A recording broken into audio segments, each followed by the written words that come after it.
बिस्मिल्लाहिर्रहमानिर्रहीम। अस्सलाम वालेकुम स्टूडेंट्स। मैं हूं वाजिद अली कंबो, आपका केमिस्ट्री टीचर। स्टूडेंट, आज हम एक और इंतहाई इंपॉर्टेंट टॉपिक की तरफ बढ़ रहे हैं। इस टॉपिक में सीखने के लिए बहुत कुछ है, बहुत कुछ सीखने के लिए। अच्छा, topic is energy of revolving electron. यानी ये न्यूक्लियस है, न्यूक्लियस के गिर्द ये इलेक्ट्रॉन रिवॉल्व कर रहा है, ये इलेक्ट्रॉन है। मैं इस इलेक्ट्रॉन की एनर्जी मालूम करना चाहता हूं, या दूसरे अल्फाज में आप यूं भी कह सकते हो कि मैं किसी भी ऑर्बिट की एनर्जी जानना चाहता हूं। भाई, ऑर्बिट की एनर्जी से मुराद energy of electron in that orbit. Electron होगा तो ऑर्बिट होगा, इलेक्ट्रॉन नहीं है तो ऑर्बिट नहीं है। तो एक्चुअली एनर्जी ऑफ इलेक्ट्रॉन या एनर्जी ऑफ ऑर्बिट एक ही बात है। तो मैं काम क्या करता हूं, मैं एक एटम लेता हूं, ये एटम का न्यूक्लियस है। न्यूक्लियस पे जो चार्ज Ze+, ये पहले डिस्कस हो चुका है, ये इलेक्ट्रॉन है। इलेक्ट्रॉन पे चार्ज जो है वो E-, और इलेक्ट्रॉन जिस वेलोसिटी से मूव कर रहा है वो V। The mass of electron is M। और इलेक्ट्रॉन और न्यूक्लियस के दरमियान ये जो डिस्टेंस है ये है R। अब मैं जानना चाह रहा हूं, मैं ये जानना चाहता हूं, जब ये इलेक्ट्रॉन न्यूक्लियस से R डिस्टेंस के फासले पर आए, यानी जहां आए, तो इस इलेक्ट्रॉन की टोटल एनर्जी क्या होगी। मैं इलेक्ट्रॉन की एनर्जी कैलकुलेट करना चाहता हूं। ये मेरा आज का टारगेट है। इसके लिए मैं क्या कहूंगा, मैं कहूंगा कि इलेक्ट्रॉन की टोटल एनर्जी है ना,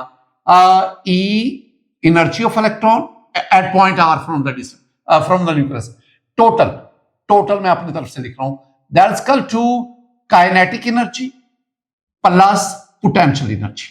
वो कहते हैं जी बहुत सिंपल है, आप इस पॉइंट पर जो न्यूक्लियस से R डिस्टेंस पर है, जहां पे आप इलेक्ट्रॉन की टोटल एनर्जी जानना चाहते हैं, आप इस इलेक्ट्रॉन की काइनेटिक एनर्जी ले लें, आप इस इलेक्ट्रॉन की पोटेंशियल एनर्जी ले लें, दोनों का सम ले लें, टोटल एनर्जी आ जाए।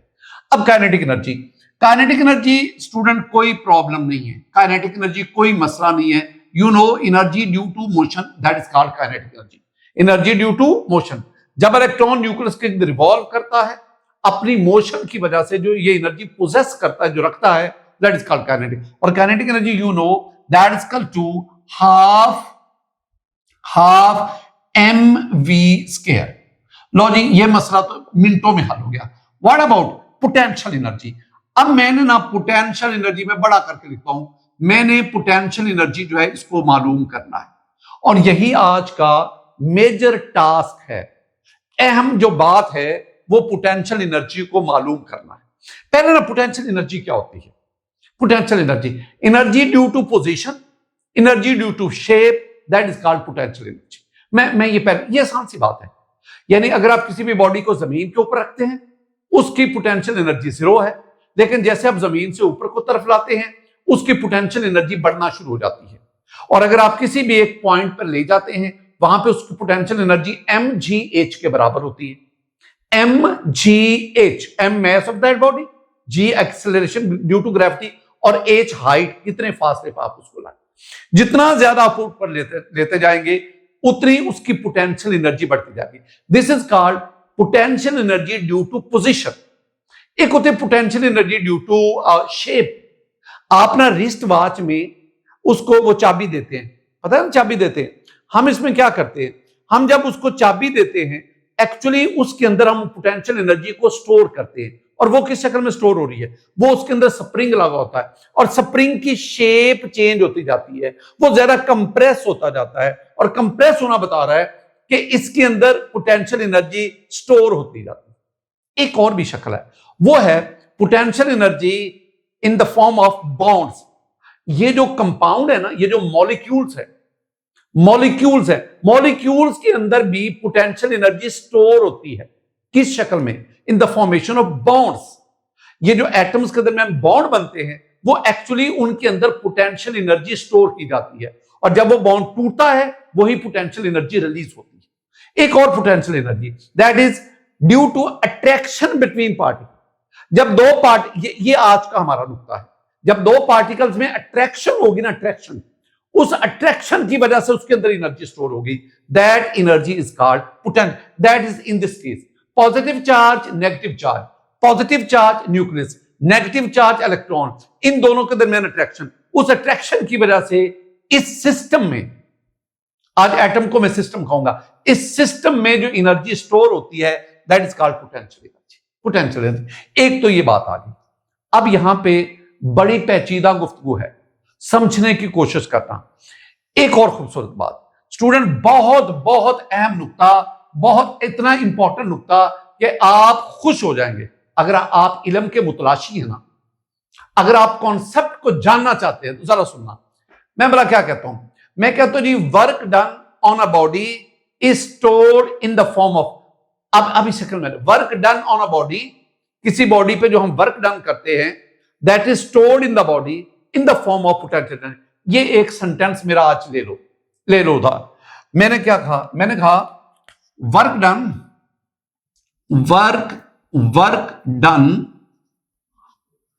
On a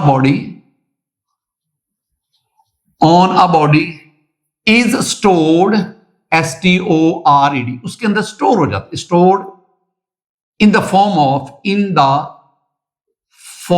of potential energy. आज मैंने ये काम करना है, मैं इस पॉइंट पर इलेक्ट्रॉन की पोटेंशियल एनर्जी कैलकुलेट करना चाहता हूं।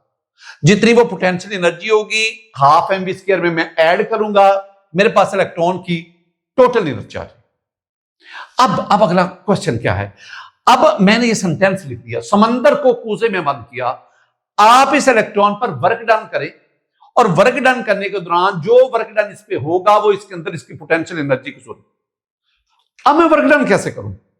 अब वर्क डन क्या है? वर्क डन है कि मेरे पास ना, सुनना बड़ी बड़ी काम की बात, मेरे पास ना ये एक मैं लाइन लगाता हूं, ये लाइन, अच्छा ये क्या है लाइन, ये ना न्यूक्लियस से दूर वो फासला है जहां पे, इसको मैं इंफिनिटी कहता हूं, इंफिनिटी यूं लिखते हैं इंफिनिटी। अच्छा अगर इलेक्ट्रॉन यहां पे होगा, यानी कहां पे, इंफिनिटी पर, ये इलेक्ट्रॉन है, तो इलेक्ट्रॉन और न्यूक्लियस के दरमियान कोई अट्रैक्शन नहीं होगी, नो अट्रैक्शन। हां अगर इलेक्ट्रॉन यहां होगा, यहां पे, अब इलेक्ट्रॉन और न्यूक्लियस के दरमियान अट्रैक्शन होगी, तो इन्फिनिटी क्या है? इन्फिनिटी वो पॉइंट है जहां न्यूक्लियस और इलेक्ट्रॉन के दरमियान अट्रैक्शन खत्म होगी, नो अट्रैक्शन, कोई अट्रैक्शन नहीं। हां अगर इसे, और ये इलेक्ट्रॉन फिर एटम का हिस्सा भी नहीं रहेगा, निकल जाएगा। अब अगर इलेक्ट्रॉन यहां होगा तो यहां पे इलेक्ट्रॉन और न्यूक्लियस के दरमियान अट्रैक्शन। अब मैंने काम क्या करना, मैंने ना यहां पे इलेक्ट्रॉन की पोटेंशियल एनर्जी जाननी, तो मैं क्या करूंगा, मैं ना इलेक्ट्रॉन के ऊपर वर्क डन करूंगा और उसको इंफिनिटी से यहां तक लाऊंगा, यहां तक लाऊंगा। तो मैं जब इलेक्ट्रॉन को इंफिनिटी से यहां तक लाऊंगा तो मैं इलेक्ट्रॉन पर क्या करूंगा, वर्क डन, और वो वर्क डन इस इलेक्ट्रॉन के अंदर स्टोर हो जाएगा इन the form of potential energy. यानी मतलब क्या हुआ, मतलब ये हुआ कि जो पोटेंशियल एनर्जी है ना that is equal to work done on bringing the electron from infinity to point, this point which is r distance from the nucleus. अच्छा एक और बहुत अहम बात, जब इलेक्ट्रॉन इंफिनिटी पे होता है ना, जब इलेक्ट्रॉन यहां पे होता है तो इसकी पोटेंशियल एनर्जी 0 होती है। ये एमसीक्यू भी पूछा जाता है, at infinity the potential energy of electron is 0 by Q, क्योंकि जब इलेक्ट्रॉन इंफिनिटी पे होता है ना there is no force of attraction between electron and the nucleus. जब अट्रैक्शन नहीं होगी तो फिर पोटेंशियल एनर्जी 0 है, क्योंकि यहां जो मेरी सारी की सारी डिस्कशन है ना वो पोटेंशियल एनर्जी को मैं अट्रैक्शन के साथ कोरिलेट कर रहा हूं। मैं कहूंगा अगर अट्रैक्शन होगी तो पोटेंशियल एनर्जी, अट्रैक्शन नहीं तो कोई पोटेंशियल एनर्जी नहीं। अच्छा अब अगली बात क्या है, जब इलेक्ट्रॉन यहां पे है तो उसकी पोटेंशियल एनर्जी 0 है। अब मैंने इलेक्ट्रॉन को यहां से यहां तक लाना है, मैं इलेक्ट्रॉन पर वर्क डन करूंगा, वो वर्क डन इलेक्ट्रॉन के अंदर स्टोर हो जाएगा इन the form of potential energy. अब वर्क डन किसके बराबर होता है? वर्क डन तो आपको पता है ना कि work done is equal to force into distance. अब इसका मतलब क्या है? इसका मतलब है कि आप यहां से यहां तक इलेक्ट्रॉन को लाने के लिए जितनी फोर्स लगाते हैं और जितना यहां से लेकर यहां तक डिस्टेंस है, इनको मल्टीप्लाई करें, आपके पास वर्क डन आएगा और उसी में क्या कहूंगा, पोटेंशियल एनर्जी। यहां बहुत बड़ा मसला आ गया, और वो क्या, यहां से यहां तक डिस्टेंस कैलकुलेट करना कोई प्रॉब्लम नहीं है। असल मसला है फोर्स का। आप कहेंगे सर वो भी कोई मसला नहीं है, क्यों नहीं? आप कहेंगे सर यहां से लेकर यहां तक न्यूक्लियस और इलेक्ट्रॉन के दरमियान अट्रैक्शन ही है ना, जिसे हमने लास्ट टॉपिक में कोलंबिक फोर्स पढ़ा, तो वही कोलंबिक फोर्स यहां पे लगा दे। नो नो नो, इतनी आसान बात नहीं है जितनी आप कर रहे हैं। मेरी एक बात जरा सुनना, मेरी एक बात सुनना, मैं एक बात आपसे करता हूं। मेरे पास ना ये एक पॉइंट है, ये एक पॉइंट है, दिस इज पॉइंट ए, ये एक और पॉइंट है, दिस इज पॉइंट डी। इन दोनों के दरमियान जो डिस्टेंस है ना, सपोज इन दोनों पॉइंट्स के दरमियान जो डिस्टेंस है ना, डी में चलो कह देता हूं, वो है 10 मीटर। It's okay. अब ना यहां एक बॉडी है, बॉडी, मैं इस बॉडी के ऊपर फोर्स लगाता हूं, ये एक बॉडी है, मैं इसके ऊपर फोर्स लगाता हूं। कितनी फोर्स? मैं इसके ऊपर 5 न्यूटन की फोर्स लगाता हूं। एक अहम तरीन बात जहां पे फर्क आता है, यहां ए से लेकर डी तक इस बॉडी के ऊपर मैं फोर्स लगाता हूं and that force is constant. मैं यहां से यहां तक इस पर मुसलसल 5 न्यूटन की फोर्स लगाता हूं, ना कम ना ज्यादा, कांस्टेंट। जो चेंज ना उसे कांस्टेंट कहते हैं। तो यहां से लेकर यहां तक मैं इस पर कांस्टेंट 5 न्यूटन फोर्स लगाता हूं। और जब ये यहां पे पहुंचेगा तो मैं आपसे कहूंगा बेटा जी ए से डी के दरमियान इस बॉडी पर कितना वर्क डन हुआ, तो आप फोर्स कितनी है 5 न्यूटन, डिस्टेंस कितना है 10 मीटर, 5 10 50। आप कहेंगे सर इस पर 50 न्यूटन मीटर का वर्क डन हुआ। क्या कहा आपने कहा कि सर इस पर वर्क डन जो है वो 50 न्यूटन मीटर का हुआ। लेकिन इसमें आपने एक बात नहीं नोट की, और वो क्या कि मैंने जो फोर्स लगाई थी ना वो क्या थी? कांस्टेंट। अब अगली बात, अगला पॉइंट, अब मैं आपसे कहता हूं कि बच्चे यहां से लेकर यहां तक डिस्टेंस तो 10 मीटर है, लेकिन जब ये बॉडी यहां पे है ना, यहां पे, तो इस पर मैं फोर्स लगा रहा हूं, F1 कह देता हूं, मैं लगा रहा हूं जी 2 न्यूटन की। यहां तक मैं 2 न्यूटन की फोर्स लगाता हूं। यहां से लेकर यहां तक मैं इसके ऊपर, इस बॉडी के ऊपर जो फोर्स लगा रहा हूं ना, वो मैं लगा रहा हूं 2.5 न्यूटन की। यहां से लेकर यहां तक मैं इस बॉडी पे जो फोर्स लगा रहा हूं वो मैं लगा रहा हूं 3.8 न्यूटन की। यहां से लेकर यहां तक इस बॉडी पे मैं फोर्स जो लगा रहा हूं वो लगा रहा हूं 4.4 न्यूटन की। यहां से लेकर यहां तक इस बॉडी पे मैं फोर्स जो लगा रहा हूं वो फोर्स लगा रहा हूं 5 न्यूटन की। यहां से लेकर यहां तक मैं जो फोर्स लगा रहा हूं वो है 5.5 न्यूटन की, और यहां से लेकर यहां तक ये 6 न्यूटन, यहां से लेकर यहां तक 6.7। अब मैं कहूंगा बताओ मुझे यहां से लेकर यहां तक इस बॉडी पर टोटल वर्क डन कितना हुआ? कितना हुआ? अब आप भला क्या करेंगे? अब चूंकि इस बॉडी पर कांस्टेंट फोर्स नहीं लग रही, पहले तो थी ना वो यहां से लेकर यहां तक आपने सिर्फ 5 न्यूटन मुसलसल फोर्सेस को आप पुश करते जा रहे हैं, अब कांस्टेंट नहीं है। अब इसको हम क्या कहेंगे? वेरिएबल, जो चेंज होती जा रही है, 2, 2.5, 3 और एंड पे 6 पॉइंट, ये वेरिएबल है। अब मैं क्या करूं भाई? वेरी सिंपल, आपको पास ये तो पता है ना कि इतने डिस्टेंस में, इतना जो डिस्टेंस है, इतने डिस्टेंस में तो इतनी फोर्स लगी है ना, आप इतने डिस्टेंस का वर्क डन मालूम कर ले, इसे W1 कह लो। अच्छा, यहां से लेकर यहां तक फासला जितना भी डिस्टेंस है, और जो आपने 2 न्यूटन फोर्स लगाई, मल्टीप्लाई करो तो आपके पास यहां से लेकर यहां तक वो वर्क डन आ जाएगा। अब यहां से लेकर यहां तक आप इसका वर्क डन ले लें, यहां से लेकर यहां तक, मतलब आपने ए से लेकर डी तक जितना भी डिस्टेंस है उसको मुख्तलिफ हिस्सों में, मैं अब हिस्से नहीं बोलूंगा, मैं पार्ट्स नहीं, पैचेस, आपने उसको मुख्तलिफ पैचेस में डिवाइड कर दिया। हर पैच जहां तक फोर्स कांस्टेंट रही, आपने हर पैच का अलग वर्क डन मालूम कर दिया। अब इन तमाम वर्क डन का सम ले लो, सम, वो जो सम लेंगे that is called the total work done. अब दोनों में, ऊपर वाली बात और नीचे वाली में फर्क सिर्फ एक है कि ऊपर वाली बात जो की है ना उसमें फोर्स कांस्टेंट थी, लेकिन नीचे वाली में जो फोर्स है वो क्या है? वेरिएबल। अगर किसी बॉडी पर वेरिएबल फोर्स लगे तो फिर मैं क्या करूंगा? फिर मैं वर्क डन मालूम करने के लिए ये स्ट्रेटजी यूज करूंगा। यही मेरी बात अगर आपको समझ आ गई है ना, इस बात को अब इधर अप्लाई करो। आपने इलेक्ट्रॉन को इंफिनिटी से आर तक लाना है, ये आर है, ये इतने तक। अब आपने क्या करना है? क्या यहां से लेकर यहां तक इलेक्ट्रॉन पर जो न्यूक्लियस की अट्रैक्शन है, क्या वो कांस्टेंट है? आंसर है नो, कांस्टेंट नहीं है। जैसे जैसे इलेक्ट्रॉन न्यूक्लियस के करीब आता है ना, अट्रैक्टिव फोर्स बढ़ती जाती है।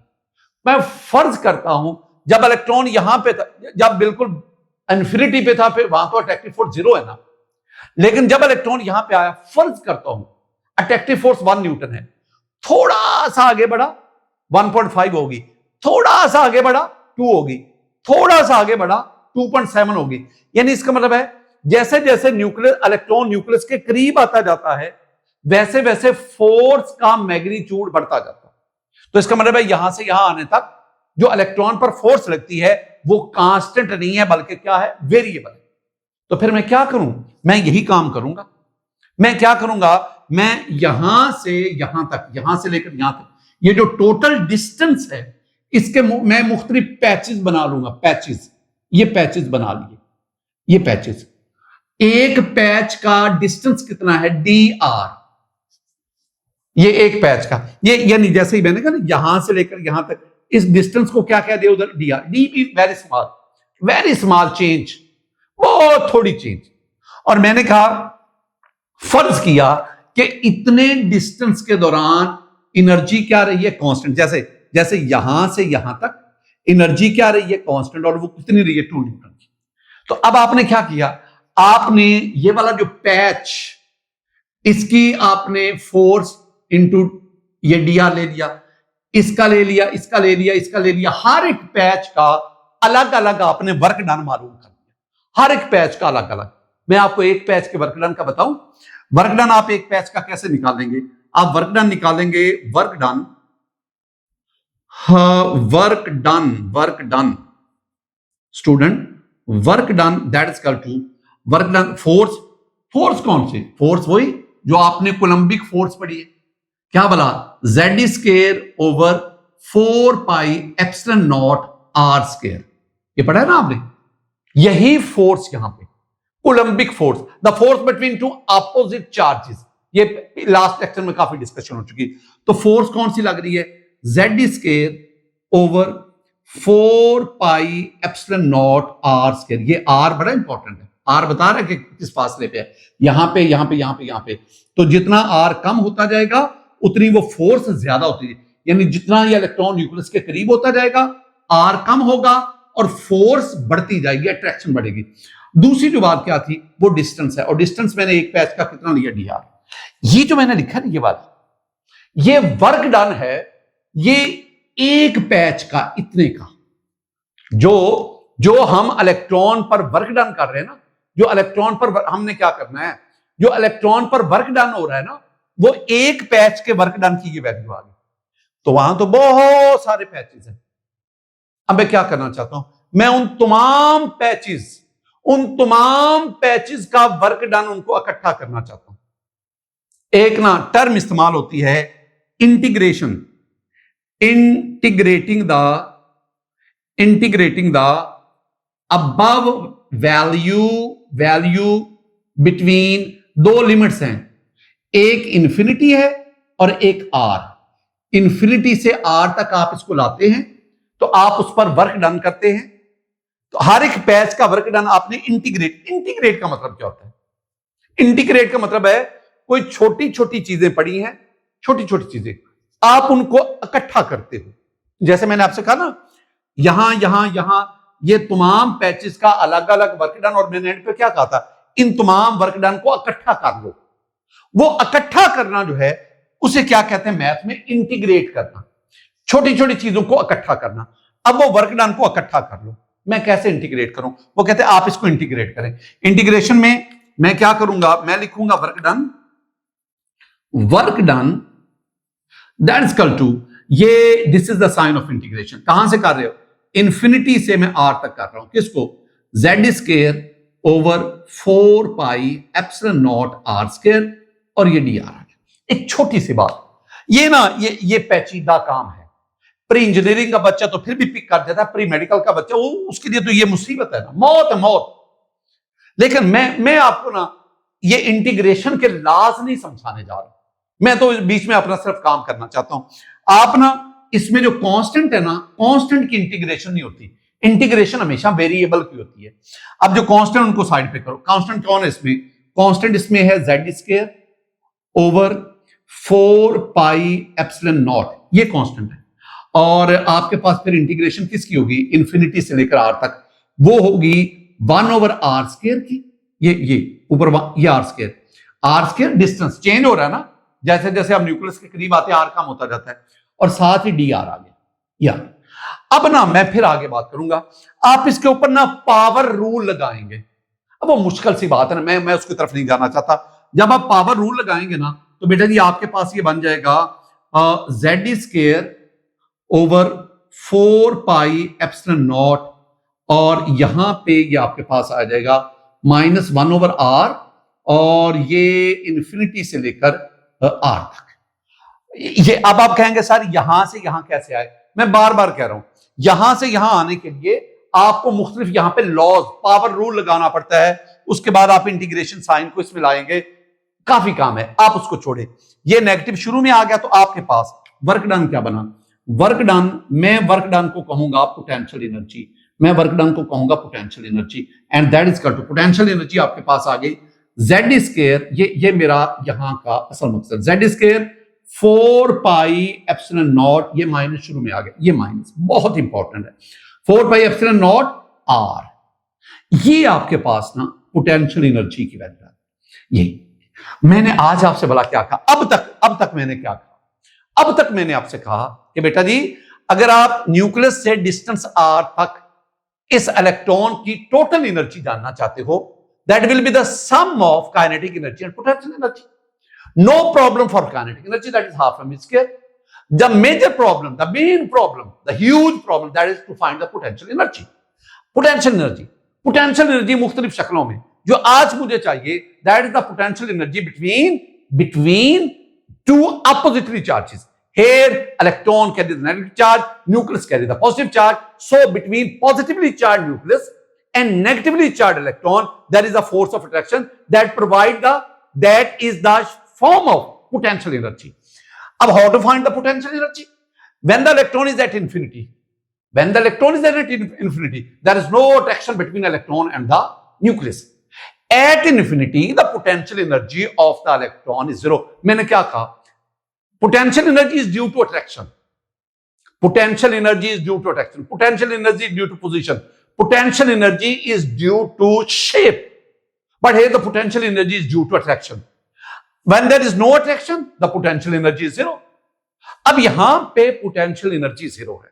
अब अगली बात, अब इलेक्ट्रॉन को यहां पे, अब जो ही ये इंफिनिटी से अंदर आता है, now this electron is under the influence of attraction of nucleus. अब न्यूक्लियस के अट्रैक्शन में आ गया। अब यहां से आपने यहां तक लाना है।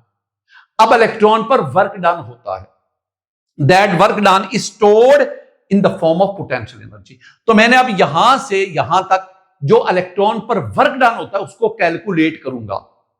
मैं ना, चूंकि इलेक्ट्रॉन पर कांस्टेंट फोर्स नहीं लगती, वेरिएबल फोर्स लगती है। जैसे जैसे इलेक्ट्रॉन न्यूक्लियस के करीब आता है अट्रैक्शन बढ़ती जाती है, तो फोर्स क्या होगी, वेरिएबल।